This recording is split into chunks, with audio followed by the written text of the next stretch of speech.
Thank you, dear Father, for the introduction. And I feel honored and privileged to be here. And I thank Father Eric and his team of organizers for this invitation to be here in front of this wonderful gathering with varied experience and, as we saw this morning, with varied age groups also. And it is, in a way, advantageous to be a speaker in the middle. I am more or less in the middle because some things would have been already spoken of, and there'll be some things at least for you to speak of. But in another way, it is very disadvantageous for me because there have been stalwarts who have passed by, and there are veterans who are coming after, and therefore, in a way, also advantageous to be sandwiched between them, that you forget after some time what I said. So the other things stand on. Thank you, dear friends, for this wonderful experience. And right away, without wasting time, we'll get into the theme that we have, youth, media, and ministry. I would like to, as far as possible, stick to the text that I have prepared, and I will resist all the temptation to digress and explain all that we will do when we have our open forum. How do we understand the term youth, first of all, in these three terms that we have: youth, media, and ministry? We have had quite a few of presentations, beginning with the first one with the sociology, where we were thinking of or reflecting on the identity of youth. I would like to just start with one little summary presentation. From there, we can go towards reflecting a holistic engagement with the young of this age, of this generation. Youth, ministry, and media. These are the three realities that we will be kind of reflecting on. How do we understand the term youth? As persons and as a category of persons, they belong to a complex reality called humanity and are the segment most complicated within that reality. There can be varied approaches to make sense of this segment of human reality. Biologically, from the contribution of neurosciences, which explain the developmental aspects of human life, historically considering the profiles of young people of the past, not so much for archaeological curiosity as to attend to the orthogenesis of the present youth phenomena. Psychopedagogically, an aspect at times totally neglected and at times too far exalted, which cannot be avoided but needs to be adequately considered with the larger picture. Sociologically, referring to the investigations, inquiries, and field researches that gauge the pulse of the reality of youth at the territorial and planetary levels. Anthropologically and philosophically, from the visions and models of human persons in history and in the present, from the expectations and cliches of the world of adults towards the young, giving rise sometimes to generation gaps and conflicts in the way of understanding life and looking at future. Aesthetically, from the various artistic and literary expressions which largely reflect the world of the young, manifesting their lights and shadows, theologically and spiritually and ethically, considering in the young people their strengths and fragility, the search within them for beauty, goodness, and truth, as well as the limits specific to their stage of life. There can be two visions, synchronic vision of the young and a diachronic vision of the young. And just to understand them from these two perspectives. First of all, youth is a discovery. Psychopedagogic perspective, but not just that, presents the youth as basically an age of discovery. The search for identity that has been active and captivating till then, marking their adolescence, begins to flourish into a deeper sense of meaning, a deeper search for meaning. Though it is a discovery, it cannot be interpreted as a static phenomenon of uncovering something that is already present. It is an active meaning making.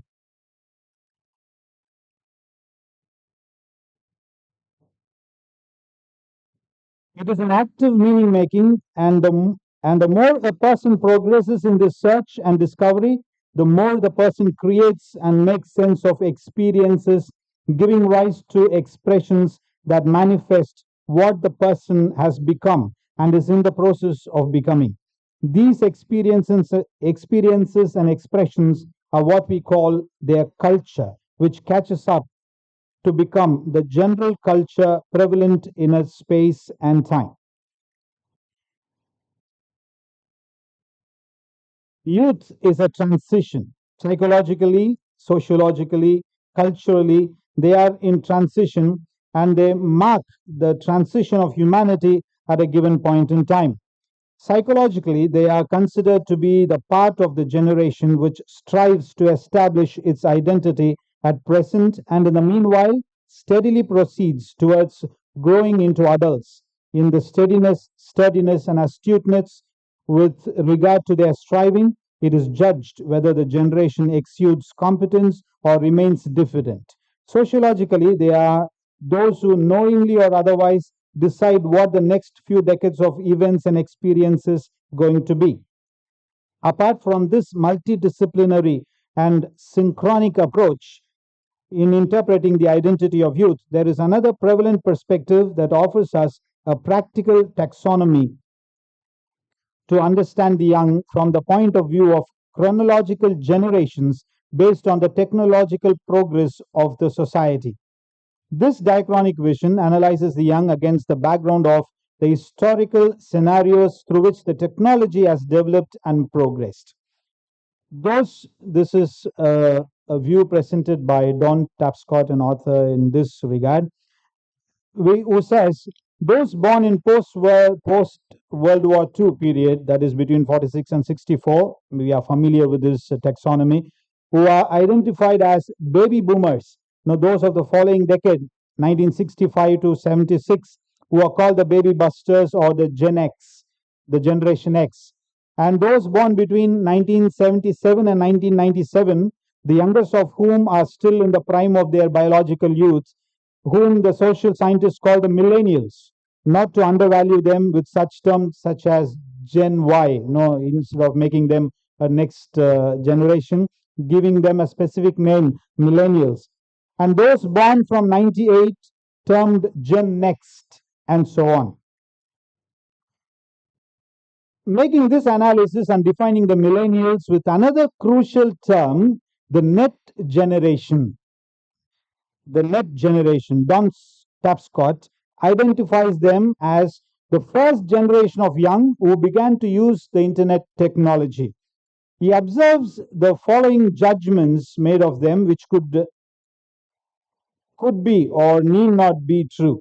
That they have a sort of attention deficit disorder, that they are addicted to screen time and they lack sociability, that they are taken up with digital display of affection and therefore lack legitimate sense of decency and shame, that they are coddled too much and they grow highly dependent on their parents than their precedent generations, that they lack a sense of intellectual sincerity as they often fail to respect the sacrality of intellectual property rights, that they are prone to bullying as they tend to be virtual, voyeuristic, and violent, that they are prone to violence or vulnerable to violence, that they lack work ethics and manifest themselves to be slackers, that they tend to be increasingly narcissistic, me generation, and that they refuse to be inspired by values that are more guided by their own aspirations. As I said, these are judgments passed on them. Some of them may be true, some of them may not be. Don't be angry with me.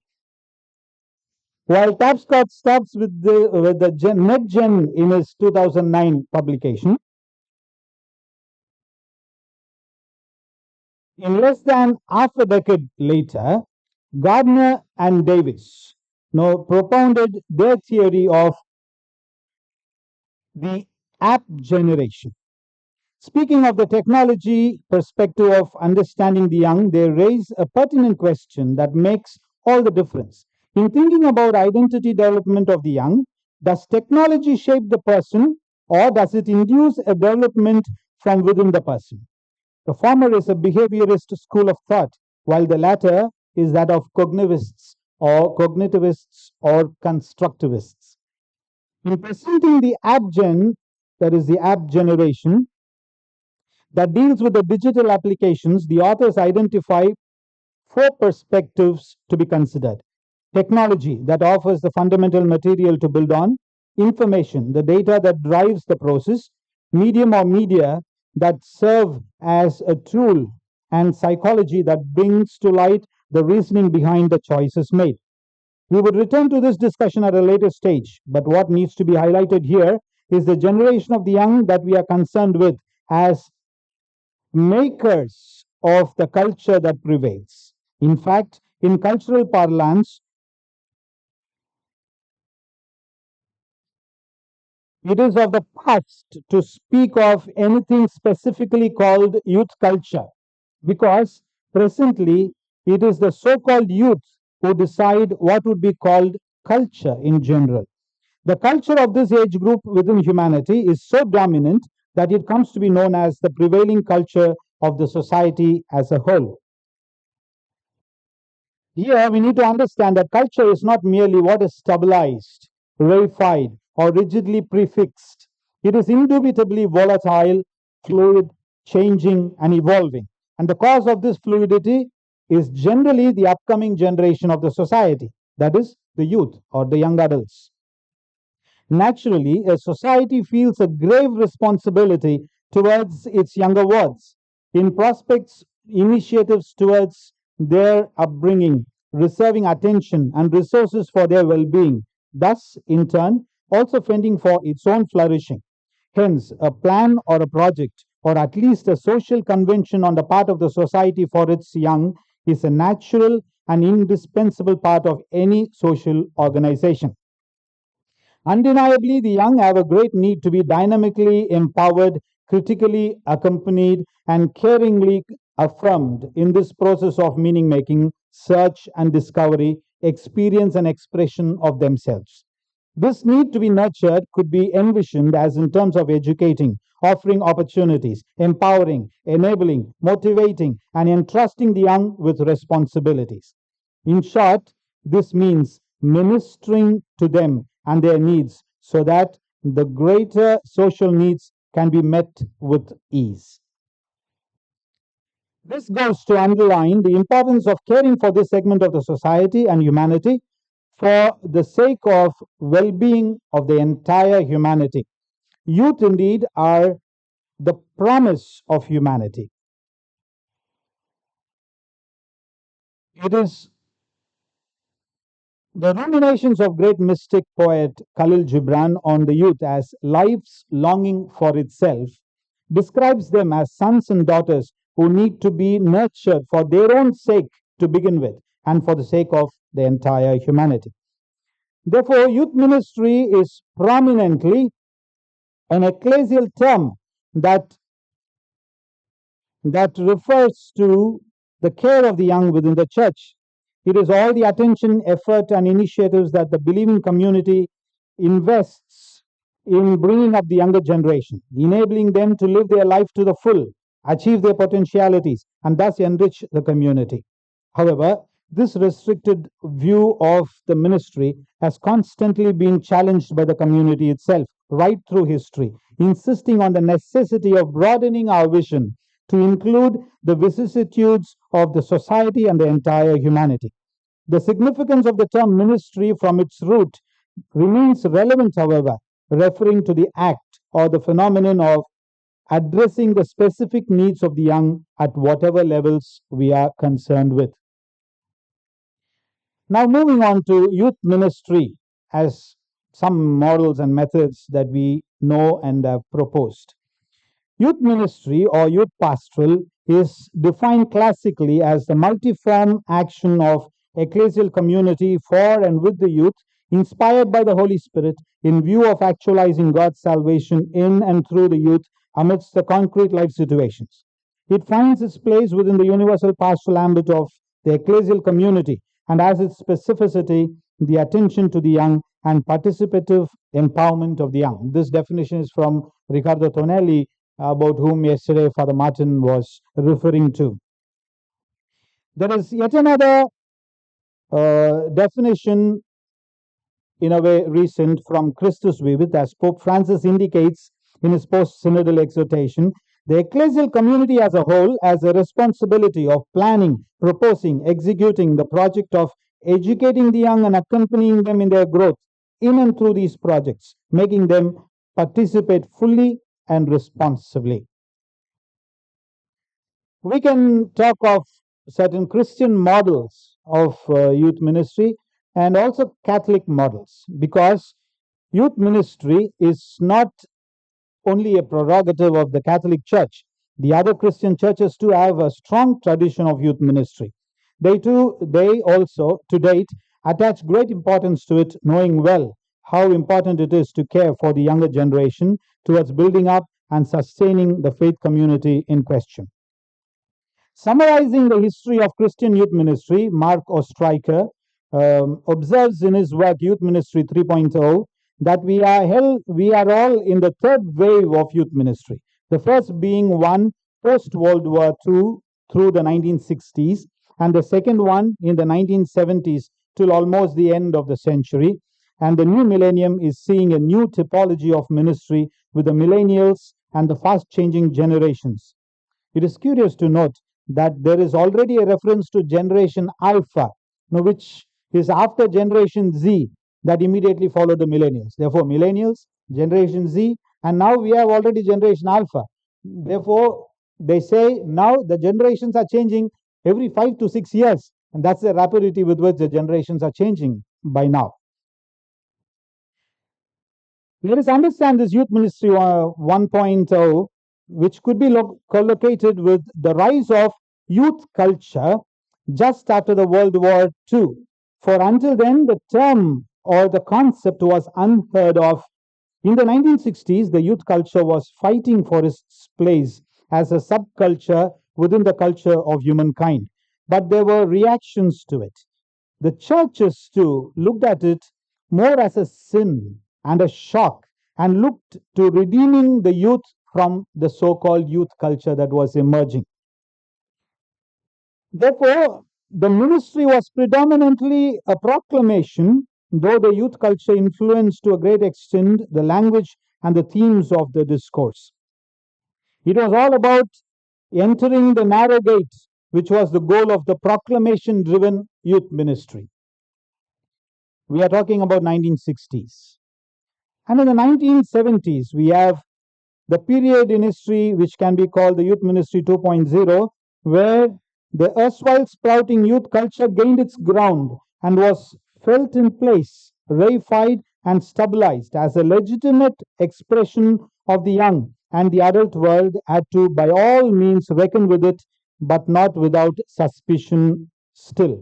Youth groups sprang up, youth pastors were becoming more sought after, and the youth work, which was still now carried out as extra church activity, began to be considered an integral church engagement. Youth groups, in fact, were nothing less than a church within a church, the youth church, which was part of the greater assembly. The youth culture determined the methods and measures for the ministry within the churches, which were program driven. The youth ministry strove to address the need for autonomy that was vociferously expressed by the generation of youth. Youth ministry was hinged on creating discipleship and creating positive peer groups through all that was planned and done.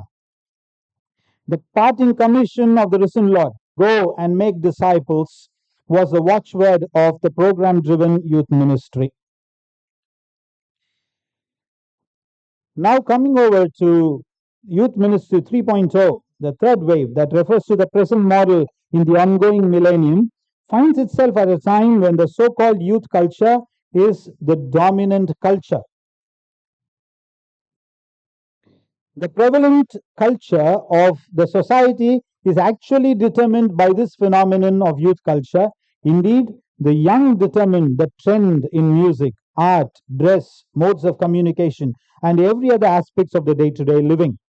The danger here is that the youth ministers attempt to find solutions and proposals for a period of youth ministry 3.0 based on and getting stuck to the earlier two periods. Here, the need is not for experts in preaching and organizing programs, but cultural anthropologists who, with relational passion, relate, listen, and learn from the youth, who are seen as agents of transformation. The youth culture obligates a contextualization that is being in the present, being in reality, being current. Relationships matter here, as Father also pointed out in the first session. Relationships matter here as a core need addressed in affinity vis-a-vis the identity and autonomy of Youth Ministry 1.0 and 2.0 respectively. While the other two are proclamation driven and program driven, Youth Ministry 3.0 cannot afford to be driven at all. It needs to be present, present to the mind of God, present to the moment, present to one another, present to those who are there and those who are not there too. It is all about communion and mission, building relationships and creating space for the reign of God. The youth ministry of this typology aims to create Christ-infused true community, seeking to engage the world in God's redemptive work in progress. A community after the model of the biblical community of Christians who are one in heart and mind. The evolution towards the model of youth ministry that the world of the youth today needs is vividly a continuous and constant opening up of the Christian mind, opening up the horizon to embrace the whole world as a place of living one's faith and every other as a partner in task. As Catholic models, I would like to present two of many prominent models. The first one chosen is Salesian Youth Ministry because I am a Salesian, and the second one is the Christus Vivit model because that is the present or the recent model proposed by the Magisterium. The Salesian Youth Ministry, as envisioned by the Salesians of Don Bosco, present in 133 countries, working as 90 provinces, flanked by 33 groups which share the same charism and inspiration, running 2,468 oratories or youth centers, over 1,000 senior secondary schools, more than 250 institutes of university education, and 750 institutes of technical education, thus dealing with millions of persons who fall within the category of youth. And they have one frame of reference for youth ministry, which defines youth ministry as systematic activity of the educative pastoral community, which is motivated by a charismatic mission. That is what they call EPC. It seeks to enable the young people to grow in maturity, in a religious vocation, and to communion with Jesus Christ in the church. Christ is seen as one who gives the fullness of life and is the basis of this fullness. It helps young people by means of educational activity to become upright citizens and good Christians. The model considers fullness of life and the happiness of every human being as the core goals towards which youth ministry has to lead a person or a community, taking into serious consideration the changing times and its social cultural traits. I don't want to read the entire part, it would take a little bit of time. Just like to explain to you the 4 dimensions and the 3 choices cutting across that would kind of summarize the entire model in short. The 4 dimensions that they speak of in the frame of reference of Salesian Youth Ministry are educational cultural dimension, the dimension of education to faith, the dimension of group or social experience, and the vocational dimension. The vocational dimension as the climax of youth ministry, which makes them understand their meaning and go towards that specific vocation that they are given by God in their own life. And the 3 choices that cut across all these 4 dimensions, all the activities, are the animation of apostolic vocations, that is specific reference to priests, religious, and others. The missionary animation, that is, as we know about the Christus Vivit, speaks of the missionary discipleship now, which is there already in the Salesian frame of reference. And thirdly, the social communication. That is where we are. Social communication is presented as one of the choices which cuts across all the dimensions and all the activities of the youth ministry. Let's move on to the Christus Vivit model. Pope Francis has a model to propose for youth ministry in the exhortation Christus Vivit, pointing to the social and cultural changes. The exhortation envisions youth ministry as strengthening the young in their life's journey, accompanying them, impelling encounter between persons on the journey, and inviting them to engage in the service of the society, that is, in mission. Observing the new spaces of youth ministry, namely the internet and the social networks, the document calls upon the youth ministers and the other ministering agents to pay attention to promoting dialogue, encounter, exchange between persons, access to information using these spaces that are specific to the young. The Holy Father dedicates a whole chapter, the chapter 7, to present the proposed model of youth ministry. A set of 10 principles, that is what you see on the screen there, could be individuated from this part. We can cull out these 10 principles from that chapter as guiding principles of the desired model of youth ministry. First, synodality, which reiterates the fact that the youth are the agents of youth ministry with their intuition, ingenuity, knowledge, and creative ways of addressing issues that they bring into the process, new style, new strategies, opportunities, flexibility, celebration, dialogue, and the need to journey together. Second, outreach, which comes totally natural to the young and which has to be garnered as an opportunity to bring young together. Third, growth in the experience of the person and the message of Christ. Fourth, kerygma, which Father mentioned already, kerygma, which is the crux of Christian faith and its expression. Fifth, fraternity, which helps the youth to build relationships, not closing them in within their private circles, but urging them to widen their social friendship. Sixth, the concern for the universe and nature as a common home to be preserved and nurtured. Seventh, service, the orientation which enables and empowers the youth to reach out to their community and to the whole world.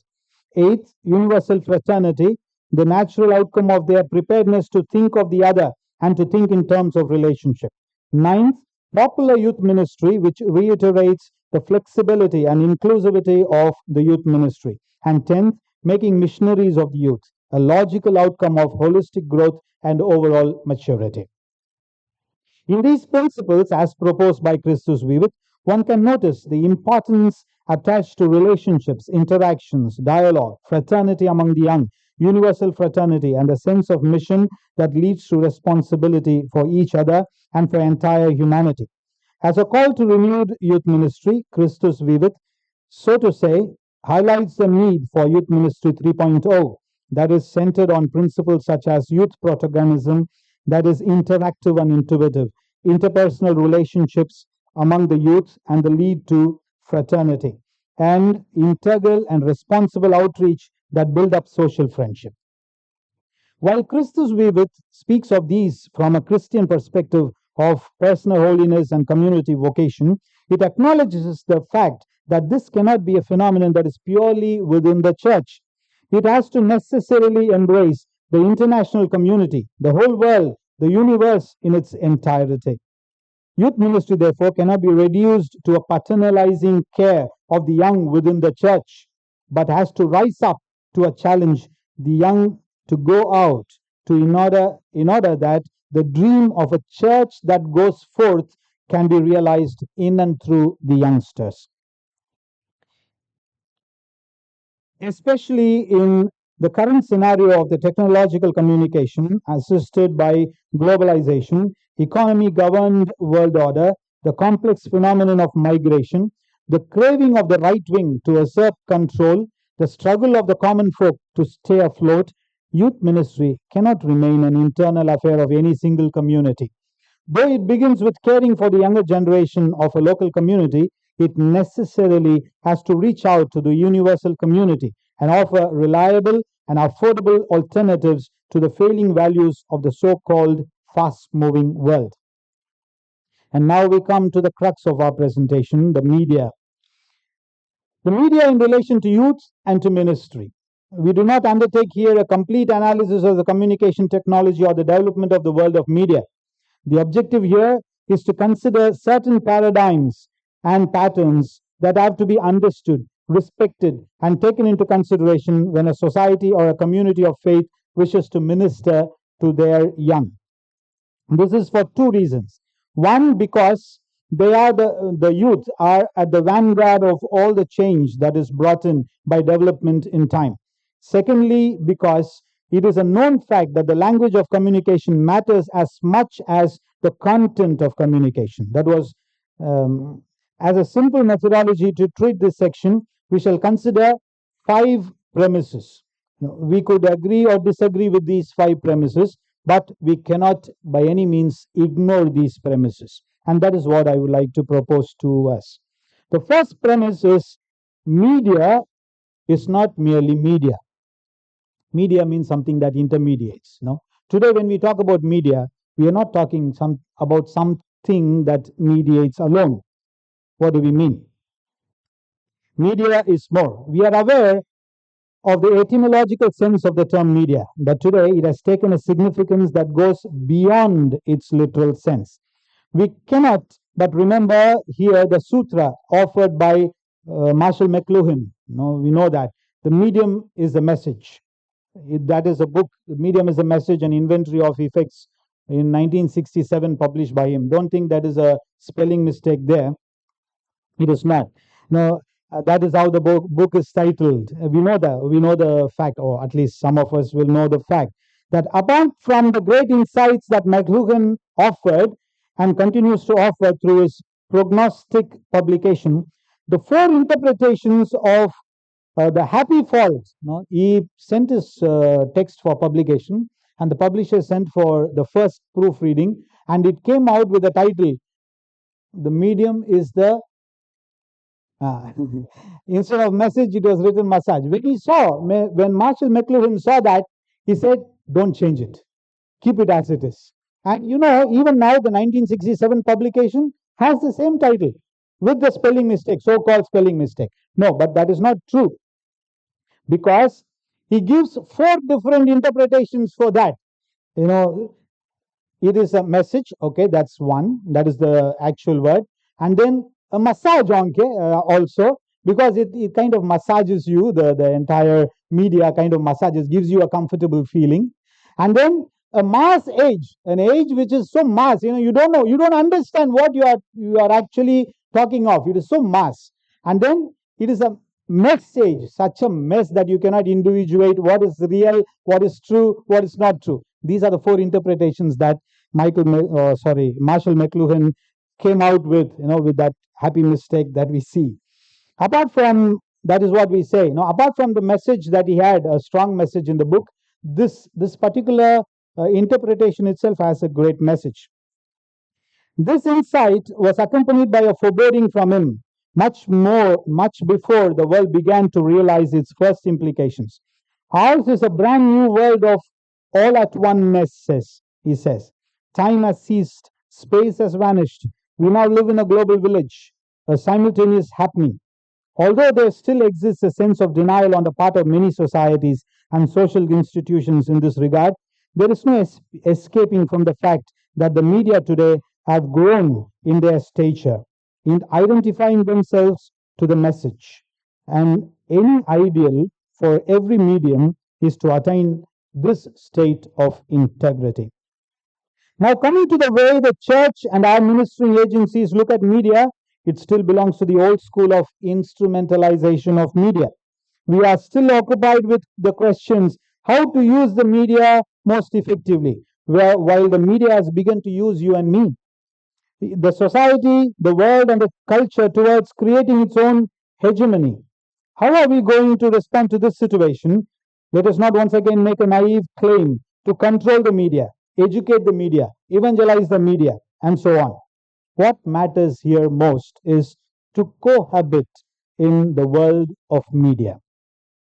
Media today is not just media. They have outgrown the definition. They are value loaded, truth claiming, knowledge creating. They have a personality to be understood and related to. There are more than a few transitions that need to be made sense of here to understand the world that we live in with regard to the young and the technological development that has been. And therefore, we have these 2 transitions, the technological transitions and the generational transitions. We have seen this, but we will go again once more for understanding this context of media. There was a drastic transition already from the print medium to the phonic medium with the inventions of Antonio Meucci in the 1850s and Graham Bell in the 1870s, and the radiosonic medium that had sealed the transition in the 1890s. That was a revolution which began to relativize the concept of time and space in an unprecedented manner, leading to another major breakthrough in 1939 when finally the world announced, now we add sight to sound. That was the invention of television. There was not much time before the next great breakthrough, which the leap in the information and communication technology, ICT, a term that was popularized in 1980s. The internet technology took over the dais. It ushered in a totally different global scenario, which grew more and more digital. The digital technology made communication faster, more precise, and user friendly. And as Nat Lundby establishes, changes occur when communication patterns are transformed due to new communication tools and technologies, or in short, the media. With the arrival of the new media, technically called the Web 2.0, a combination of the digital, interactive, and networking technology with the telecommunication technology and computer informatics, there was a quantum leap in the way communication took place, marked by total openness in scope and functionality. Soon, the globe was inundated with the smartphones, replacing the erstwhile cellular phones, announcing a radical revolution, taking the field of communication to an altogether different plane. While this was happening in the late 1990s, the smartphones amounted to a small 4% of the total phones marketed in 2003. The social scientists and the marketing experts predicted a boom in its growth in the forthcoming several years. Certainly, they had underestimated the celerity of the awaiting tide. Within less than half a decade, the smartphones started spreading their tentacles, and before it was complete decade, they began to overtake the regular phones, which were by now being called dumb phones. The transition has taken place with these technologies and gadgets related to them. Now, coming to the generational transition, there has been another prominent set of transitions simultaneously, that of the generations. As it has been referred to earlier, the first technological generation after the 16th century printing technology was the radio generation that began in the end of 19th century, transforming itself into TV generation by the 1960s. They were the post-World War II generation called the baby boomers, born between, as we said already, 1946 and 1964. The next generation, the baby busters or the Gen X, born between 65 and 76, proved to be the aggressive communicators, extremely media centered, because they were just getting into this media. They announced the advent of new generation, the mid generation, the inhabitants of the digital universe, also called the Net Gen or the Gen Y or the millennials, born between 1977 and 1997. Many of you here would be in this slot, I think. No? Or some of you even before, even after this. No, not after this, 97. They are also called the echo boomers, as they are the children of the boomers. This next generation has had its own norms which differentiated them from the TV generation, namely freedom of choice and of expression, the right and the possibility to customize, the capacity to scrutinize, the sense of corporate integrity and openness, value for entertainment and play even in work ambient and in social life, collaboration and relationship with others, continuous need and desire for speed, urge for innovation, and so on.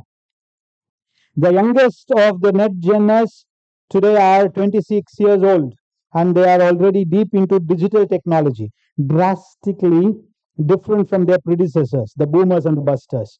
With the coming of Web 2.0, the way Net Gens use digital technology is immensely different, as they transform the internet from a place where you mainly find information to a place where you share information, collaborate on projects of mutual interest, create new ways of solving some of our most pressing problems.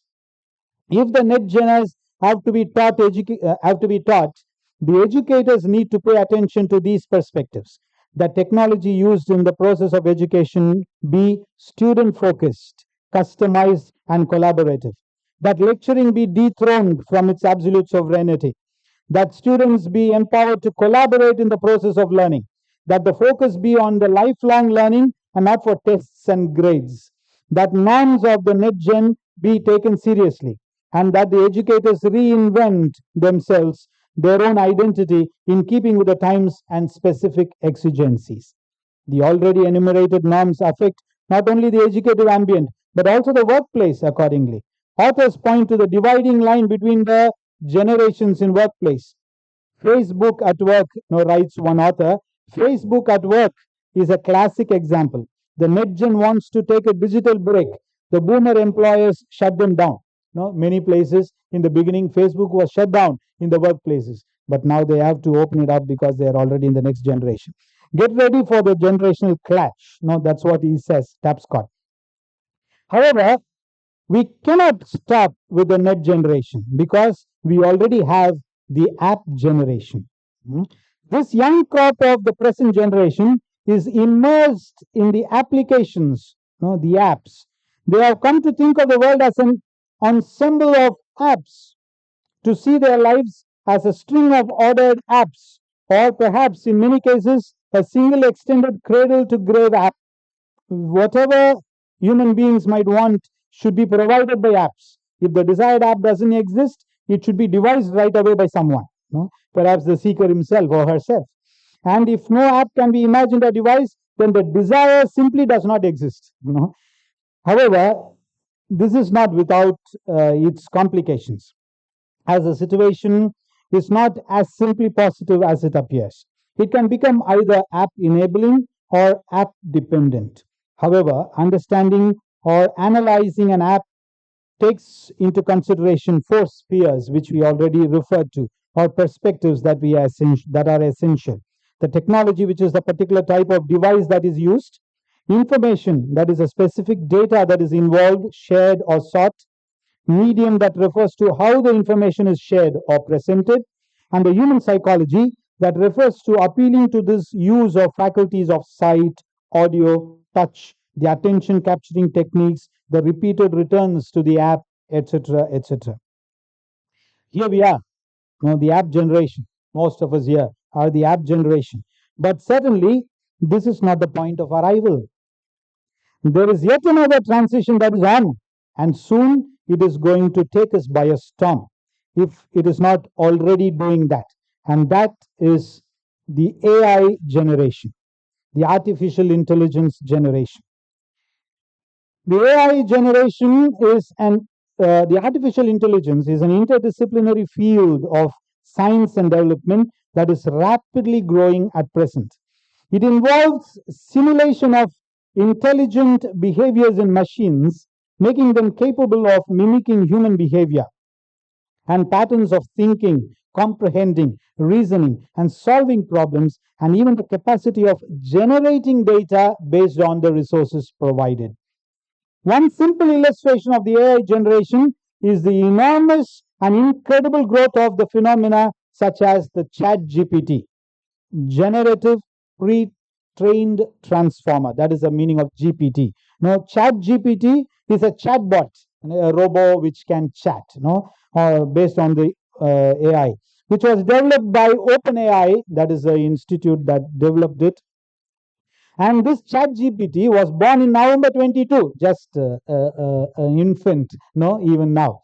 But imagine, within months of this app, it is basically an app, but artificial intelligence powered, is making strides longer and stronger than any such phenomenon in the past. The social analysts say that the Chat GPT has taken just 3 months to achieve what TikTok took 2 years, Google and Instagram took 2 years, 2.5 years. Facebook took 5 years to arrive at. Just in 3 months, ChatGPT has become so popular and has so many people who have subscribed to it. Varied issues crop up with the prominence gained by this chatbot. To mention a few,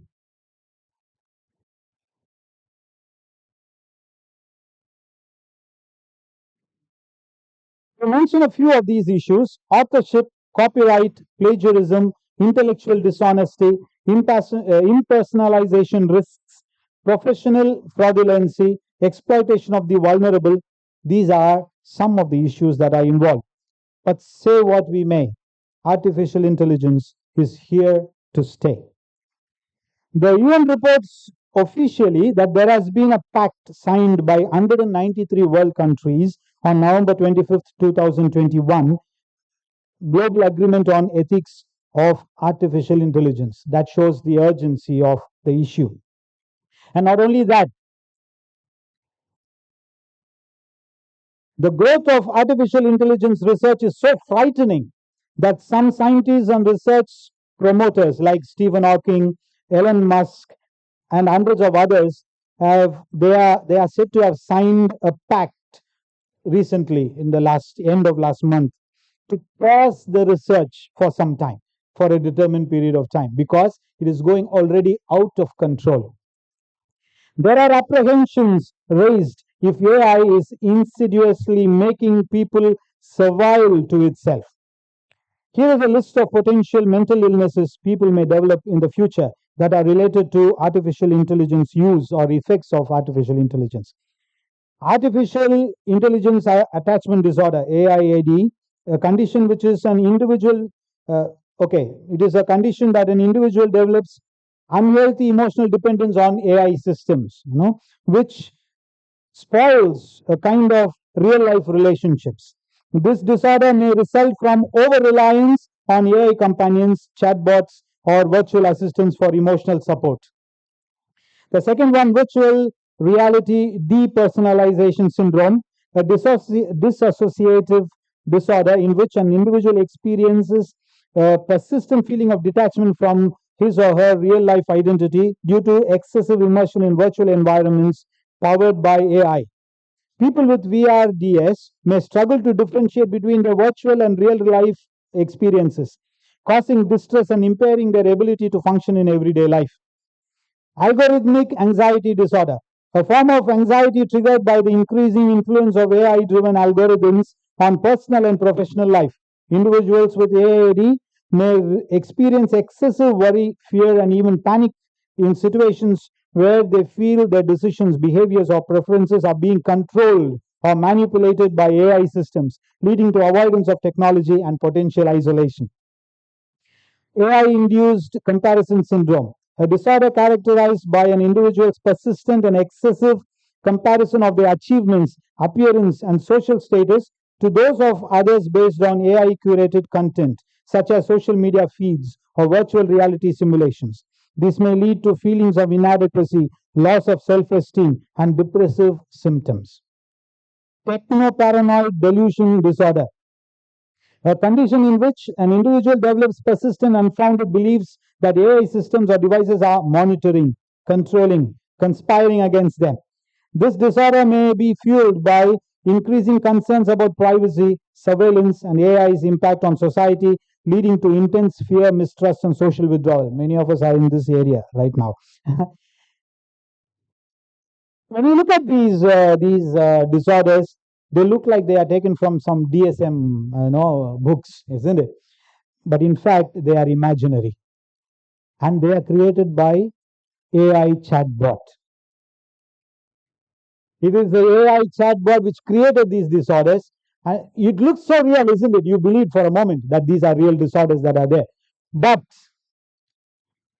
as AI continues to evolve and integrate into society, mental health professionals and researchers will need to study the impact on mental health and develop appropriate diagnostic criteria and treatment plans.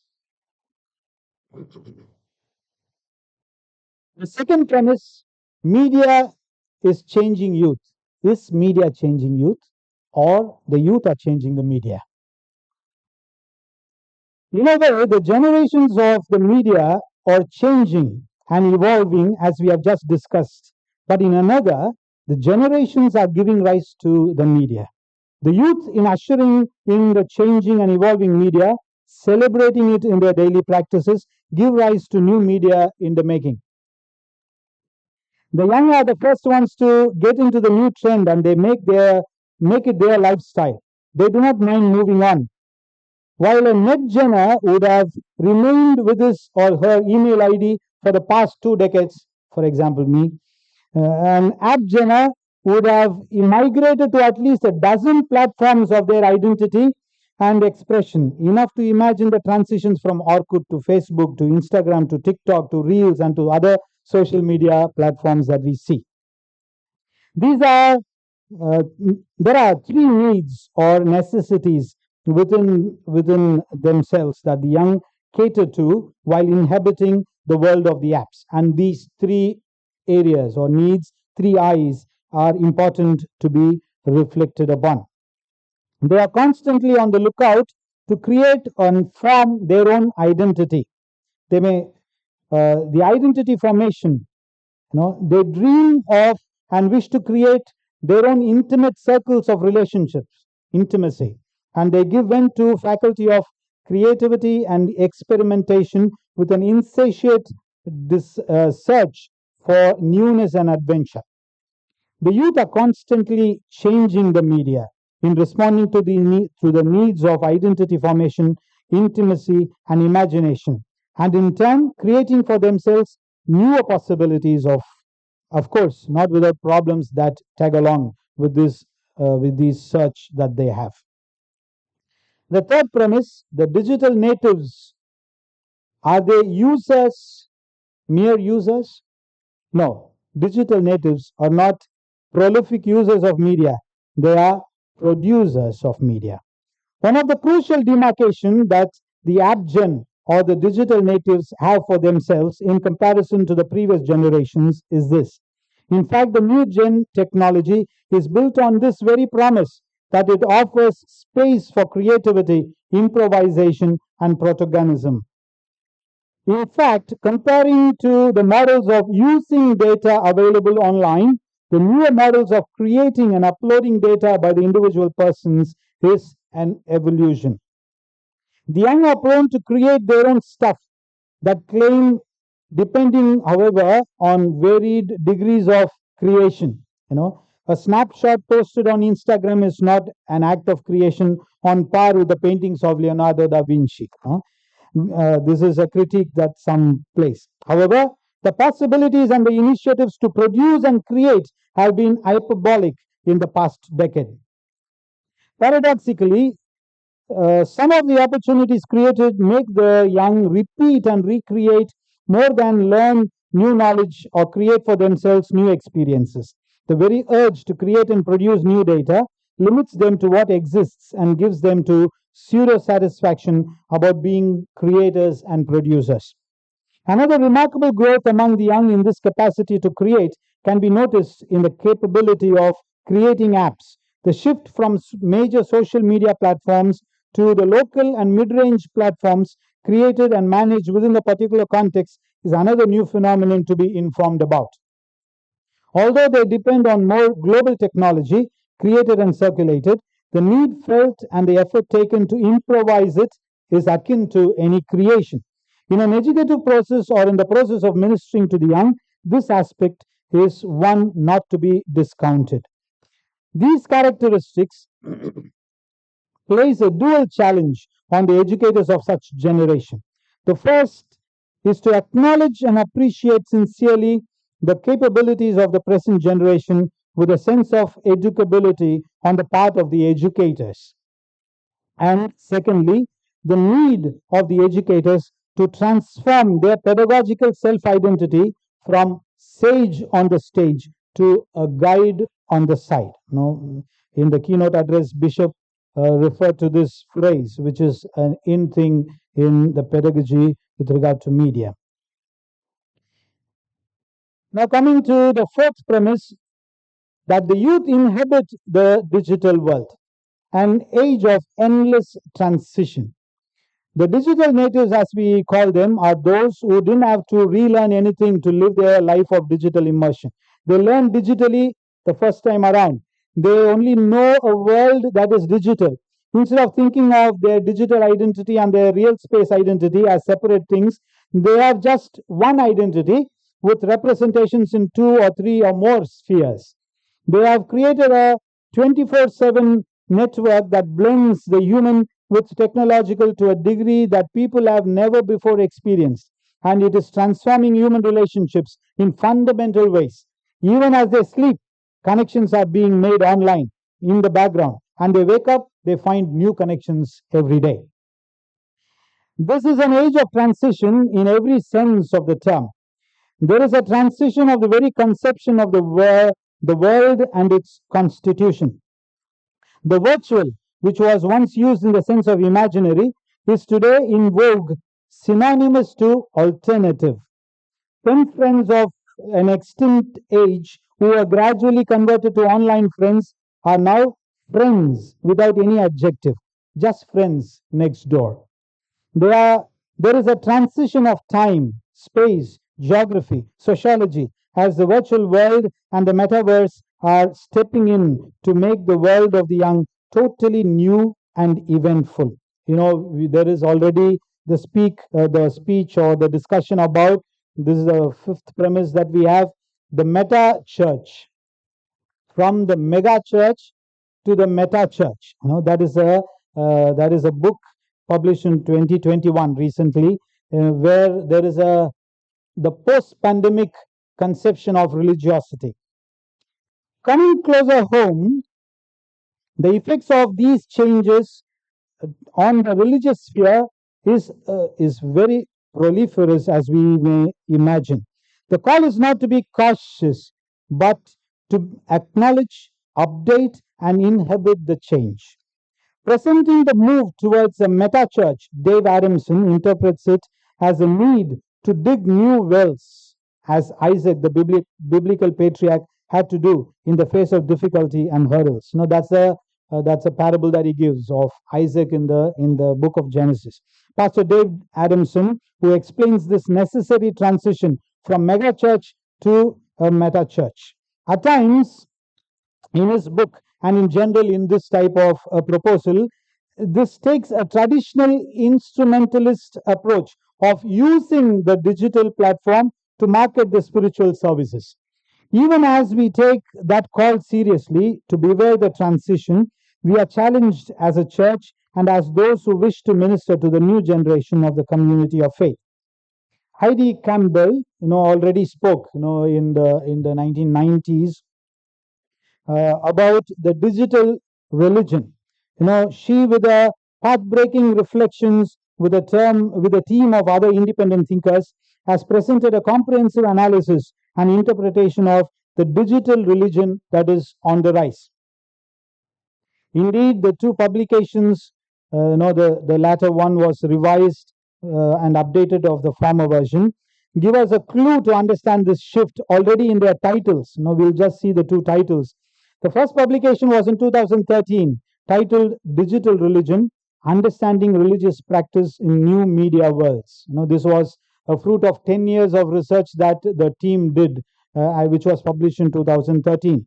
Already in 2022, they have published another book, which is Digital Religion, Understanding Religion Practice in Digital Media. You see the transition from the mere new media to digital media. The transition isn't going to stop here, as we already said. The metaverse, the artificial intelligence world, and everything that has yet to come will certainly have their place. The question is, are we ready? It is not about using the digital media to attract the young. That is not the response asked for. It is not about running the ministries online. That is not what we are called to do. It is not about exploiting all the means possible to stay afloat in an age where religiosity is being swept away by critiques and crucial issues. It is not about exploiting all the means possible to remain relevant in an age of technological innovation in communication and data sharing. It is not all these. Then what is it about? The call is to create a religious third space in the media. The religious third space. What do we mean by this religious third space? I would like to end with this reflection. The religious third space is a space which transcends the traditional demarcation between public space and sacred ground. The space where every aspect of every person involved is respected, revered, and considered sacred. It is a space where persons are valued for what they feel and what they express. It is a space where every form of expression is met with critical affirmation and open appreciation. It is a space where every young individual finds an appropriate collocation and is inspired not only to collaborate but to initiate and to protagonize. The young have a great treasure to offer to the human community and to the community of faith. If only we can learn to decode and respond appropriately to what they communicate. Thank you.